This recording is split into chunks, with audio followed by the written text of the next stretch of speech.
Something very interesting one person said on LinkedIn in response to this post was there's no love in those newsletters. And I guess that is something that we could maybe strive to change.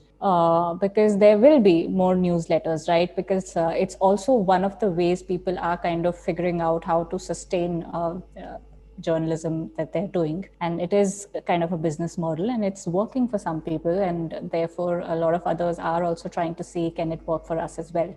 And I think to me, that was a very valuable takeaway. And if I do end up starting a newsletter at some point, I think that would be my, one of the things that I would remember, that there needs to be love in that newsletter. Joining us on this week's podcast is Shephali Bhatt, a writer and journalist for one of India's leading dailies, The Economic Times. She was also the LinkedIn top voice in 2019.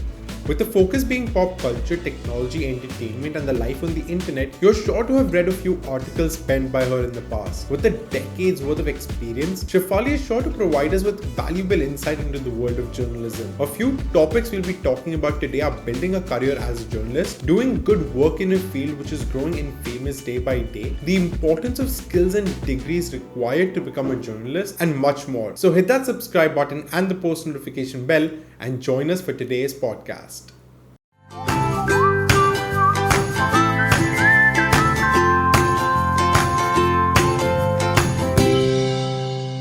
Hi Shephali, thank you so much for taking the time out and being with us on the Career Show today. Such an honor to have you. I'm so excited for this conversation.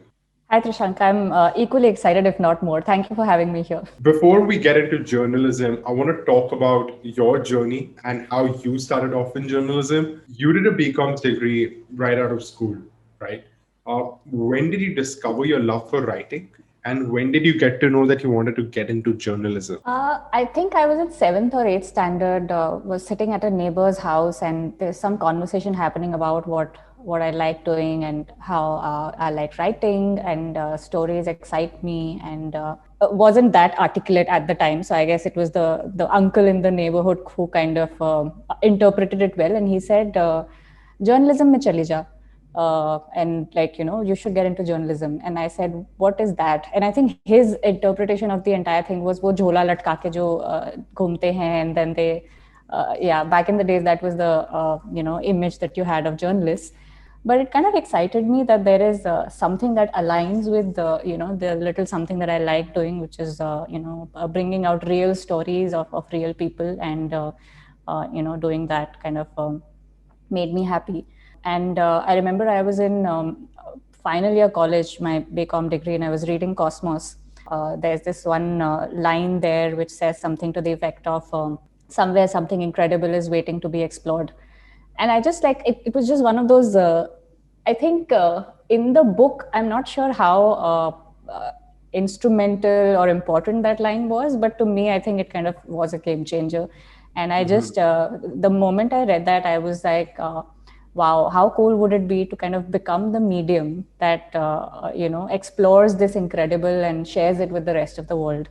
So yeah, I think that kind of, made that whole wanting to or desire to become a journalist stronger.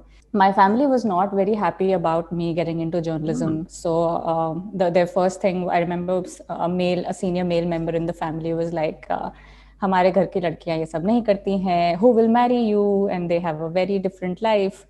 And I come from a very small town in Haryana called Kurukshetra. So I now understand, looking back, that their fears and their apprehensions were quite valid at the time. But I really didn't want to sort of give in or give up. So I remember approaching somebody who I knew was a journalist, and I said, can you give me a chance, and can I write? For about almost a year and a half or 2 years, I was writing for 2 mainstream papers, but I was doing the reporting for this person, and this person would kind of like add things to it, and the story would go in their name. But at least, that way I remember once, I think, just to sort of, because this person couldn't, give me a byline, because I was not really a journalist with the paper or even a freelancer at the time. They actually mentioned me in their story.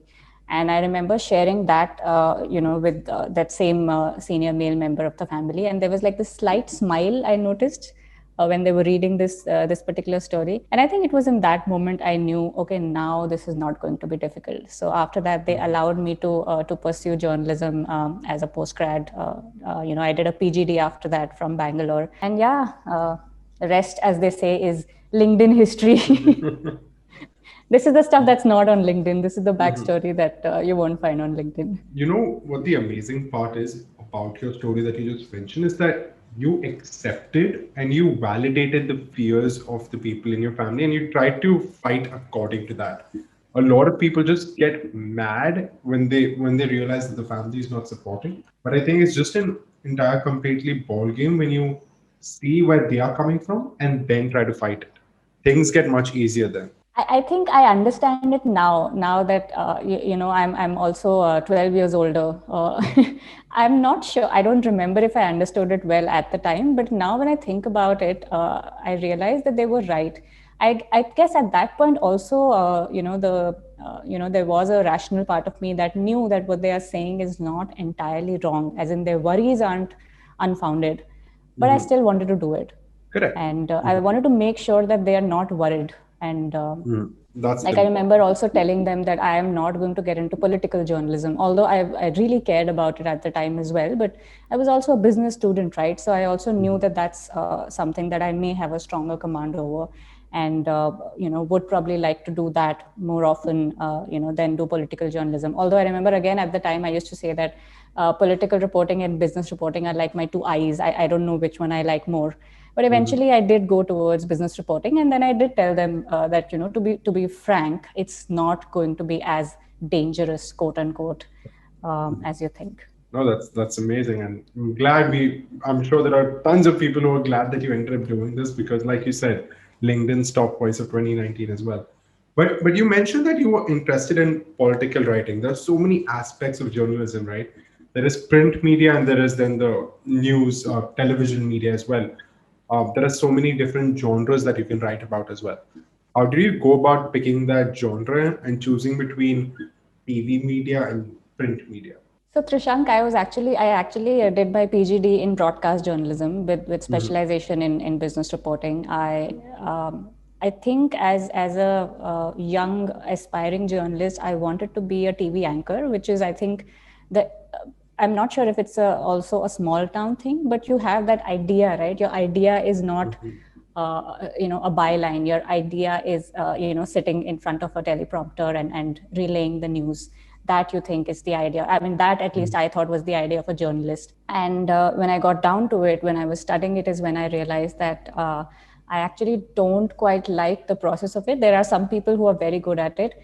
I just didn't enjoy it as much. And I also wanted to own the news. And in my head, the whole idea of becoming a news anchor, which also happens much later, in your broadcast journalism career, it just did not sort of tie in with my idea of wanting to sort of, be the one who's telling the news after they have kind of, discovered it and reported on it and worked on it themselves.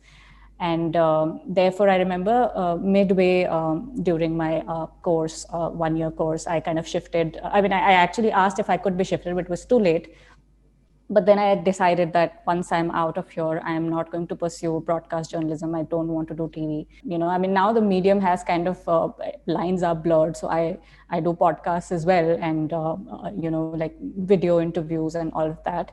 But I'm really glad that the first 10 to 11 years of my journalism career were largely print and online, but it was text based. I think that is something that I really enjoy the most, and so I'm glad that I was able to do that. Talking about how you started your journey, you said after doing your postgrad in broadcast journalism, you never touched that, and you directly started into freelancing, right?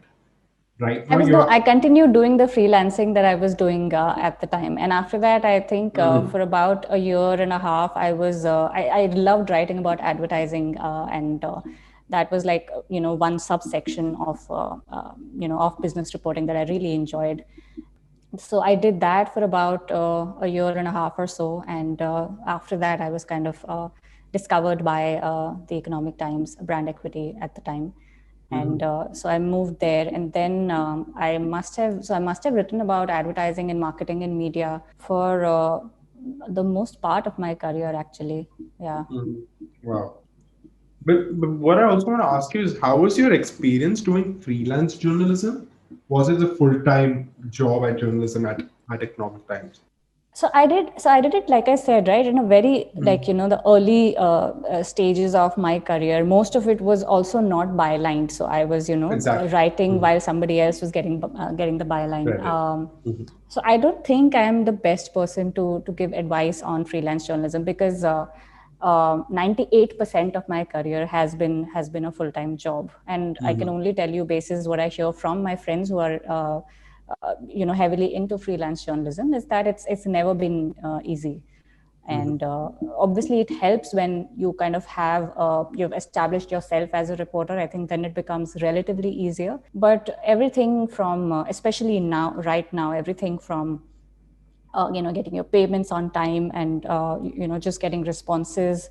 And a lot of the publications would also not pay you because they're strong enough as brands. So I remember somebody writing for one of the global publications, and not getting paid for it, because the publication said that we're giving you our brand name, like you're getting a byline with our organization. So that also happens quite often, is what I've heard and seen. But yeah, I mean, to add to that, there are organizations now that are trying to streamline some of these things and bring some sort of organization, Correct. like some sort of system to it, not just for journalism, but like, for writing in general. So there are I mean, people are doing a lot of newsletters now. There's this platform for creators called Pepper Content. I've never Correct. tried it, but I hear good things about it. And I hear that there are a lot of people who are able to sort of find value in platforms like that, which they're trying to sort of bring some sort of a system to the whole, the issues of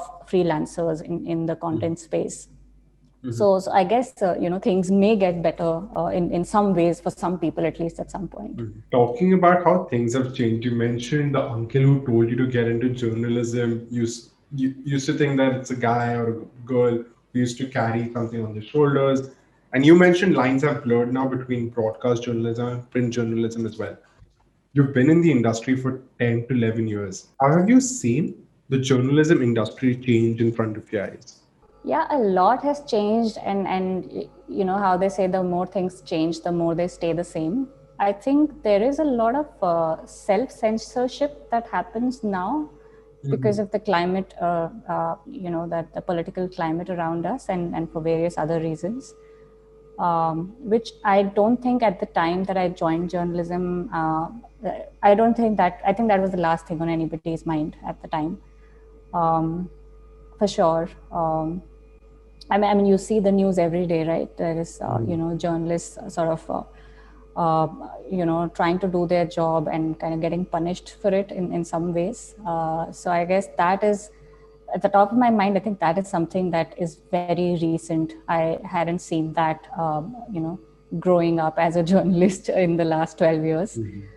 Um, and like I said, right, the lines are blurred now. So now there's no TV journalist. You have people from print sort of giving their sound bites for news channels, and that happens quite often. You have print journalists who are doing podcasts, who are doing video interviews as well. I think the lockdown and Zoom has also changed that, because a lot of the production aspects that print journalists were probably not aware of, they've had to kind of quickly learn Adapt. over Zoom over the last 1 year. So that's happened. I know I did a video interview with 3 kids, and not like people with designations, and I was just trying to figure out how to record stuff, and I remember just like talking out loud, saying I'm a millennial, like I'm a millennial technically, but I'm a boomer at heart. So, so I think a lot of that has happened to not just me, but a lot of other print journalists as well. So now I don't think now there's anything as a print journalist or a broadcast journalist, because TV journalists are also writing copies as well. So yeah, you're basically medium agnostic now, as a journalist. You're also beat agnostic if you're writing about tech, because it kind of intersects with so many other beats. So I'm a huge fan of tech as well, right? I like to follow tech. Since you are a journalist in the tech field and the cultural field, are you a tech buff as well? Like, do you love new tech all the time? Did I say I'm a boomer at heart? Have I said that already? So, I mean, that being said, you said you're a boomer at heart. How do you end up writing about tech? Would you say that's like kind of a challenge that you like to face? I'm not sure if it's a challenge I like to face. I think it's a challenge that I face. So I end up facing it because I see, I mean, it's fascinating, right? If I were to, I say this when I'm introducing myself to people I'm meeting for the first time, when I tell them what it is that I do for a living, it's that I write about how, technology is changing the way we live our lives, and also the opposite of that, how the way we live our lives is making tech companies bring about changes to themselves. So that's kind of the spectrum, and you cover people. Like, the other thing that I think about when I think about the stories that I'm writing is that, well, my mother, who's in her 60s now, early 60s, will I be able to tell her what it is that I'm working on, and will she have some semblance of what I'm talking about, um, if not fully relate? And to my friends in their 20s, will they say hard relate to what I'm writing about? So hard relate and can relate, again, that's the spectrum that I work on. And does that answer your question? It does. I think that's a very interesting point. How you need to balance the two. And let's actually talk about that. You just mentioned that you want to kind of tell the 60-year-olds as well about what you do, and you need to relate to the 20 years old as well. How do you manage writing stuff for both, wherein both can understand your language? And how important is that for the new generation who's getting into journalism?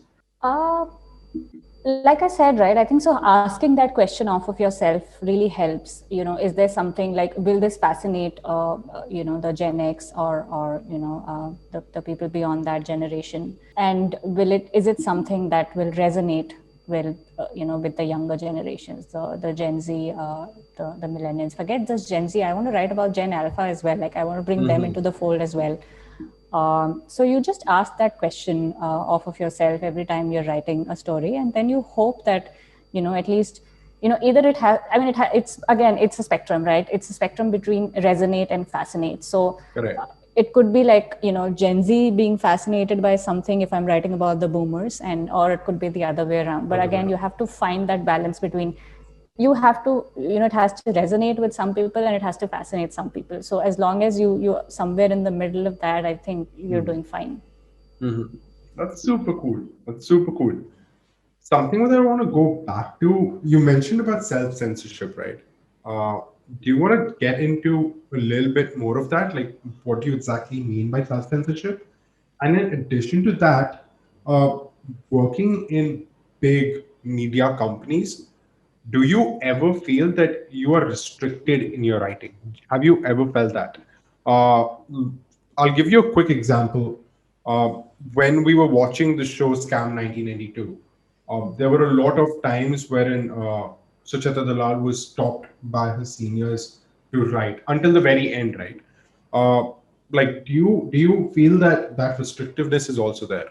I have never faced it, to be honest, but I'm not surprised that people faced it then and that people face it now. But like I said, it's also a function of the times that we are in. It's definitely a concern, for everybody who wants to sort of speak truth to power. They are concerned about not just self censorship, but censorship in general. I wouldn't say self censorship so much because, like I said, I have not really faced it so far, but I've heard about it, and from credible sources, and who do say that they have sort of had to bear the brunt of it. But there is definitely a climate of censorship, and you see the news, again, you see the news from sources that are doing objective reporting, and so there's, I don't think there is any way one can refute that. Getting a little deeper on these heavier topics about journalism, we were having this conversation the other day as well, that there is a kind of hatred, if hatred might be a too strong a word, but there is some kind of thing against journalism that people are underreporting, there is bias in reporting. Do you want to talk about this topic? Like, what are your thoughts on this? Yeah, I don't think that's any new criticism. Mm-hmm. That's always been one criticism that journalism has faced. I know that the folks who are doing journalism right, uh, continue to do so, irrespective of the hurdles that come their way and sort of obstruct their way. And yeah, so I guess there's nothing new to it, and there's nothing new to counter that I could probably offer. But this kind of hatred and this type of criticism can backfire for the new generation, if you know what I mean. And before this call as well, you mentioned to me that you want to tell the new generation how to either face these things or how to be a good journalist, staying away from all of this. What do you have to say to those young people who are just getting into journalism? Oh, so many things. I think, more than the external environment, I want to address. A few days ago, I had done this thread where I'd compiled other journalists' threads where they were talking about burnout. And burnout among journalists it's not a super hot topic now. It's been there for a while. It's just that people are now fed up. And so they are talking about it now. And that's normalizing it for so many others. It's incredible. And I want to tell people who are getting into it to not let senior journalists tell you, oh, hamare zamane mein to, because there might be some people who may tend to do that and say that, when it was like, in our times we used to do this and that. And the reality is, as chroniclers of changing times, we know better than anybody that times have changed. And the when I started in journalism, times were very different from how they are right now. It's just supercharged environment. And just being on a clubhouse room where you don't even realize you were shown as somebody who was in that room, because you forgot to kind of leave quietly and you just like left it because you realized it was just not worth it. But there will be screenshots of that will be sort of shown around. And it will just be made into something that it is not. You retweeting something has consequences. Forget you tweeting something, or you liking something, and so on and so forth. So these are very different times from their zamane and even my zamane. So people who are getting into it, if they feel exhausted and burnt out, the first thing I want to tell them, it is okay. It is completely fine for you to feel like that, even if you are just 1 year into journalism, because these are very different times. So the one thing that I want to tell them is to not have this feeling that, oh my god, how can I feel exhausted and burnt out when I've just started? Because you've just started, but you have the baggage of everything else that's happening in the world right now, which we didn't have to that extent 10 years ago. I didn't have that 10 years ago, what I have right now. And therefore, I want them to sort of know that it's important to do good than to do more. I think to the other thing, good journalists always find a way to do good stories wherever they are. Either even if it's a big organization, if it's an independent news media publication, wherever you are, if you want to speak truth to power, you will find a way to do that. And I'm sure journalists who are getting into it because they believe that there is value in doing journalism, pursuing journalism still, will be able to do that. So they should just remember that they have it in them to sort of figure a way to do that eventually. Continuing this conversation and talking about there being so many platforms to share your news as well, I want to talk about something that you've put out today itself, and that was too many newsletters, but way less love letters, and that's the way we are. I think that's a very, very strong thing that you've put out there. Do you want to expand on that? Because I think that's super important because that will help young generations to understand also to to if you're a better person, you end up writing better stories. No, you don't necessarily. If you get better at writing better stories if you continue at what you're doing.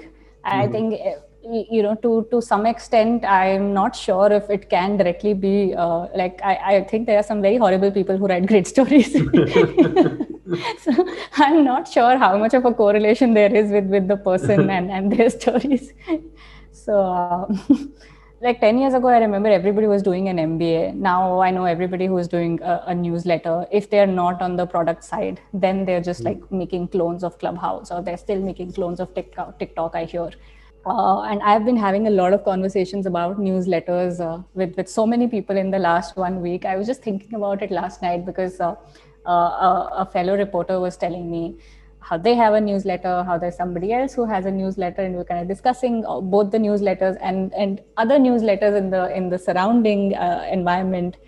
And this person said, I don't know how this is going to sustain.